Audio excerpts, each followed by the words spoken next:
अस्सलाम वालेकुम, मैं हूं फैसल अजीज़ खान। एक बहुत ख़तरनाक रिपोर्ट आलमी अदारा खुराक ने जारी की है कि दुनिया में अब खुराक की ज़रूरत डबल हो गई है और इसकी वजह कोरोना वायरस बताया गया है। कोरोना बड़ी तेज़ी से आगे फैल रहा है, बहुत अमवात हो रही हैं। पाकिस्तान के अंदर सिनेरियो कोरोना के ख़तरात का भी है क्योंकि डॉक्टर्स प्रेस कॉन्फ्रेंसेस कर रहे हैं, रो रहे हैं। किसी प्रेस कॉन्फ्रेंस में वो कराची में हो, लाहौर में हो, इस्लामाबाद में हो, इल्तिजा कर रहे हैं घरों में रहें। बहुत ही मुश्किल दौर के अंदर आपको ज़रूरत है तो बाहर निकले, अदरवाइज़ बाहर ना निकले, लेकिन पाकिस्तान में ये चीज़ हो नहीं पा रही। दूसरी जानिब पाकिस्तान में इसकी वजह से भूख अफलास जो है वो फैल रही है। रमज़ान मुबारक की बरकतें अपनी जगह पे हैं, लोग बहुत बड़ी तादाद के अंदर जो है वो ज़कात खैरात कर रहे हैं, लेकिन ज़रूरतमंदों की तादाद में इजाफ़ा हुआ है। जब दुनिया के अंदर भूख में इजाफ़ा हुआ है, खाने की जो डिमांड है, खुराक की डिमांड है वो डबल हो गई है, तो पाकिस्तान में सूरत हाल बहुत ख़तरनाक हद तक मल्टीप्लाई हो रही है। अब ये तमाम चीज़ें जो मैंने आपको बताई हैं, इसका कनेक्टिविटी है इकॉनमी से, बिज़नेस से, सनत से, कारोबार से, फैक्ट्रियों के चलने से। दुनिया ने SOPs बना ली हैं, हुकूमत और स्टेक होल्डर्स के साथ बैठकर SOPs बनाई हैं और आहिस्ता आहिस्ता स्टेपिंग के हिसाब से दुनिया खुल रही है। अमेरिका के अंदर सबसे ज़्यादा हलाकतें हुई हैं, वहाँ भी SOPs आ रही हैं। इटली के अंदर SOPs आ गई हैं, आहिस्ता आहिस्ता खुल रहा है। चीन के अंदर SOPs आई हैं, खुल रहा है। पाकिस्तान में जो SOPs आ रही हैं बहुत अजीब सी हैं। वज़ीर आज़म पाकिस्तान जो ऑर्डिनेंस जारी कर रहे हैं, जो इस्लाहात कर रहे हैं, उनका इतलाक़ इस्लामाबाद तक ही है या उन सूबों में जहां उनकी हुकूमतें हैं, पंजाब एंड KP। बलूचिस्तान भी आहिस्ता आहिस्ता उनकी बात पे अमल दरामद करते हैं, उनके साथ ही चलते हैं। सिंध जो पाकिस्तान की इकॉनमी का 70% चलाता है, कराची जो टैक्स सबसे ज़्यादा देता है, जो चैरिटी सबसे ज़्यादा देता है, वो इस्लामाबाद की बात को नहीं मान रहा और उसकी वजह है 18वीं तरमीम। सिंध समझता है कि 18वीं तरमीम उन्हें ये इख्तियार दे रही है कि इस नाजुक मौके पर वो ज़्यादा ज़हीन हैं, ज़्यादा मंतक़ है उनके पास, वो वफाक से अलग फ़ैसला कर सकते हैं, अलग चल सकते हैं, सख्ती ज़्यादा करेंगे। ऐसे इस्लाहात के मामला जिसमें चारों सूबे NCC वाली कॉन्फ्रेंस के अंदर बैठकर सारे मुतल्लिका लोग बैठ के फ़ैसला करेंगे और बाद में सिंध उससे निकल जाएगा, अलग चलेगा। फैसलाबाद के अंदर, गुजरावाला के अंदर, सियालकोट के अंदर, लाहौर के अंदर इंडस्ट्री काम करेगी, ब्यूरोक्रेटिक एक पर्चा देगा, भाई ये तरीक़ेकार है, इसके ऊपर आपने काम करना है, ये पर्चा है, इसके ऊपर आपने काम करना है और इस काम बस ये फॉलो होगा। आप अपने तौर पे काम करें, इंडस्ट्री में कोई प्रॉब्लम नहीं होनी चाहिए, आप एहतियात से काम करें। सिंध के अंदर मसला ये है कि इसमें A लिखा है, I लिखी है, स्पेलिंग मिस्टेक के ऊपर डिले है, अप्रूवल में डिले है, ब्यूरोक्रेट्स लोगों को पता नहीं है काम कैसे करते हैं, लेटर कैसे लिखते हैं, चीज़ें बहुत ज़्यादा करप्ट हैं, खुल के हो रही हैं, बहुत खुल के हो रही हैं। रमज़ान में भी खुल के हो रही है। रमज़ान से पहले कोरोना था, सनतकार को फंसा लिया, दबोच लिया, गर्दन मरोड़ ली। पंजाब के अंदर ऐसा कुछ नहीं है, KP में ऐसा कुछ नहीं है, बलूचिस्तान में ऐसा कुछ नहीं है, सिंध में ऐसा है।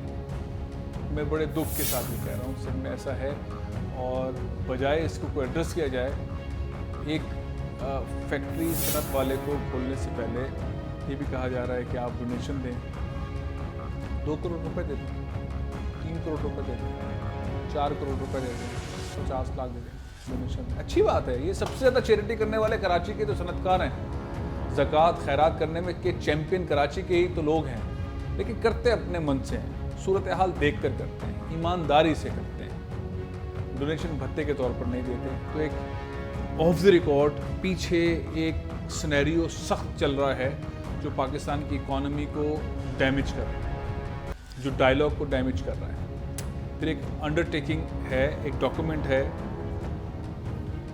जिसके ऊपर ये लिखा है कि अगर आपकी फैक्ट्री में, आपकी सनत में किसी को कोरोना हो जाता है, वायरस में मुब्तला हो जाता है और वो जाँ बहक हो जाता है, तो फैक्ट्री मालिक को पकड़ लेंगे। ऐसा लगता है फैक्ट्री मालिक जो है अपनी प्रॉपर्टी में खुद से नाअहली करेगा, काम गलत करेगा, अपने ही मुलाजमीन को मुब्तला करेगा, खुद भी मुब्तला हो जाएगा, उसके बाद घर जाएगा, अपनी अहलिया को, बच्चों को, वालिदैन को मुब्तला कर देगा। ये रिस्क लेगा फैक्ट्री का मालिक। और यही फैक्ट्री का मालिक जो सियालकोट में, लाहौर में, गुजरावाला में होगा, फैसलाबाद में, वो नहीं कर रहा है, उसको कोई परवाह नहीं है। ये मंतक जो है वो सिंध हुकूमत की बहुत अजीब व गरीब है। मुझे समझ नहीं आ रहा कि बिलावल भुट्टो ज़रदारी जैसे बहुत संजीदा, बड़े ज़बरदस्त किस्म की लीडरशिप वाले मालिक, वो इन चीज़ों को इग्नोर कैसे कर रहे हैं। ये कैसे सिंध के अंदर 2-4 वज़ीर बैठकर इस तरह के फैसले कर रहे हैं, इरिटेट कर रहे हैं। पीपल्स पार्टी के ऊपर बड़ा उससे बुरा असर पड़ रहा है। एक अलग फ़र्क भी पता एक्सपोज भी हो रहा है कि 18वीं तरमीम कमांड एंड कंट्रोल में रुकावट है। 18वीं तरमीम की वजह से डोनेशन के नाम पे भत्ता, ब्लैकमेलिंग, इस तरह की चीज़ें हो रही है। अच्छे बुरे, छोटे, टेढ़े मेढ़े ब्यूरोक्रेट जो हैं वो प्रॉब्लम कर रहे हैं। फिर मामला आ जाता है पुलिस का, जहाँ वो पहुँच जाती है भाई जब पाबंदी लगी हुई है, तो फिर वो एक इंस्पेक्टर आ जाता है सील करने के लिए कि जब बोला ये था तो हो कैसे रहा है। मैं एक छोटी सी दरख्वास्त और करता हूँ, ये फैक्ट्रीज़ वाले जो है ना वो मज़दूरों से काम लेते हैं, रमज़ान के अंदर उनको राशन के पैकेट्स देते हैं, हमेशा से देते आ रहे हैं। ईद पर बोनस देते हैं, हमेशा से देते आ रहे हैं। सैलरी टाइम पर देते हैं। अब उन्हें 30% अपने वर्कर्स के साथ काम करना पड़ रहा है। केई वाले अलग बिल्स दे रहे हैं। गैस वालों ने अपनी टेंशन पहुंचाई हुई है। आ गए हैं लेबर डिपार्टमेंट के लोग, सैसी के लोग मुसीबत मचाने के लिए। फिर इंडस्ट्रीज़ के ब्यूरोक्रेट्स हैं, वो मुसीबत मचाने के लिए। सहूलत नहीं है कहीं पर। इज्तिमाई तौर पर सहूलत की ज़रूरत है। मुराद अली शाह साहब से दरख्वास्त है कि वो ज़रा ऐसा रवैया रखें जिससे लोग पाकिस्तान पीपल्स पार्टी की हुकूमत को, मोहतरमा बेनज़ीर भुट्टो शहीद को, जुल्फ़िकार अली भुट्टो साहब को, बिलावल भुट्टो ज़रदारी साहब को, हमारे सदर मुमलिकत प्रोफेसर ऑफ पॉलिटिक्स और मफाहिमत आसिफ ज़रदारी साहब को, इनको अच्छे तरीके से इनको जहन में रखें कि हाँ, पाकिस्तान पीपल्स पार्टी की गवर्नमेंट है वो एहतियात के साथ सहूलत प्रोवाइड कर रही है, हमारी हुकूमत है।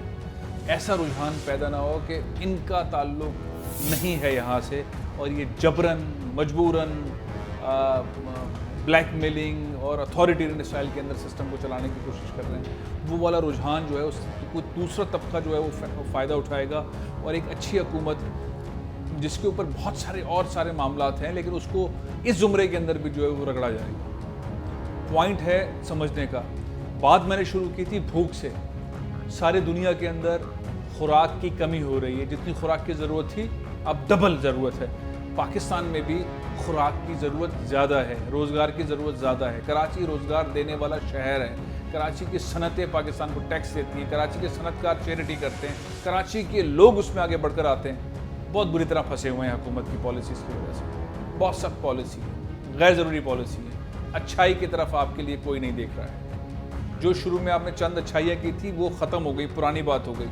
अब की अच्छाइयों के लिए दोबारा से आगे आना पड़ेगा। काइंडली लोगों के साथ, एहतियात के साथ, इज़्ज़त के साथ बैठें, मसले को हल करने की तरफ जाएं। ये करप्ट ब्यूरोक्रेट्स को साइड पर करें, करप्ट पुलिस वालों को साइड पर करें। कुछ मिनिस्ट्रीज़ के अंदर, मैं नाम नहीं ले रहा लेकिन मैं नाम ले भी सकता हूँ, मुझे बहुत सारे सनकारों ने नाम बताए। मैं बहुत सारे ब्यूरोक्रेट्स को जानता हूँ जो बगैर पैसों के काम नहीं करते हैं, जो कर ही नहीं सकते हैं, उनको ज़रा दूर कर दें। ये एक आफत है, ये रूटीन का मामला नहीं है। और इस रूटीन एक मजबूरी के आलम में जहाँ फैक्ट्रियाँ बंद हैं, ब्लैकमेल करके ये करप्शन का और भत्ते का मामला ना होने दें। वैसा ही करें जैसे फैसलाबाद में, सियालकोट में, लाहौर में, गुजरावाला में हो रहा है, वैसे ही करें। ये इज़्ज़त से खुद डोनेशंस देंगे, खुद आपके करीब आएंगे, खुद आपको कबूलेंगे, खुद आपके साथ मोहब्बत से पेश आएंगे। दूसरा वाला रास्ता, ज़बरदस्ती का रास्ता ठीक नहीं है। हमें बहुत ज़रूरत है इंडस्ट्री चले, हमें बहुत ज़रूरत है सारी फैक्ट्रीज चलें, रमज़ान के अंदर ठीक तरीके से काम हो, इन मज़दूरों को, इन वर्कर्स को, इन लेबर को राशन मिले, इनको बोनसेस मिलें, ये सिस्टम ठीक हो जाए। और इस मुश्किल दौर के अंदर जहाँ जो आपने SOPs बनाई हैं, उसी SOPs के ऊपर काम करते हुए पाकिस्तान की तरफ की। प्रोग्राम यह ख़त्म कर रहा हूँ। इंशाल्लाह कल फिर हाजिर हूँगा। कोशिश होगी मेरी कि ये 2-3 दिन के अंदर ये मसला हल हो, नहीं तो फिर उन ब्यूरोक्रेट्स का, उन डॉक्यूमेंट्स का, उन वीडियो मैसेजेस का, उन ऑडियो मैसेजेस का जिसके अंदर ये सारी बातें आ रही हैं कि कौन कहाँ रुकावट डाल रहा है, कौन कहाँ ख़राबी पैदा कर रहा है, कौन कहाँ पैसे का मुतालबा कर रहा है, कौन कहाँ रिश्वत का मुतालबा कर रहा है, कौन कहाँ डोनेशंस का मुतालबा कर रहा है, वो सब चीज़ें सामने लानी पड़ेंगी। आखिर में मेरी गुजारिश ये है कि आप तमाम लोग जो देख रहे हैं समझते हैं कि मसाइल के हल करने के लिए आवाज़ उठ रही है। आप मुझे अपने मसाइल भेज सकते हैं मेरे YouTube के ऊपर भी नीचे कमेंट करके। फैसल अजीज़ खान YouTube के ऊपर आप आकर इस क्लिप के बाद नीचे कमेंट कर सकते हैं, अपना नंबर लिख सकते हैं, कोई मैसेज कर सकते हैं, मुझे ईमेल के ऊपर मैसेज कर सकते हैं, व्हाट्सएप के ऊपर कर सकते हैं, किसी भी ऐसी जगह के ऊपर आप मुझे पैगाम भेज सकते हैं। मैं कोशिश करूँगा वो तमाम आपके मसलों को एड्रेस किया जाए, यहाँ पे दिखाया जाए, बताया जाए। बहुत बहुत शुक्रिया। पाकिस्तान जिंदाबाद।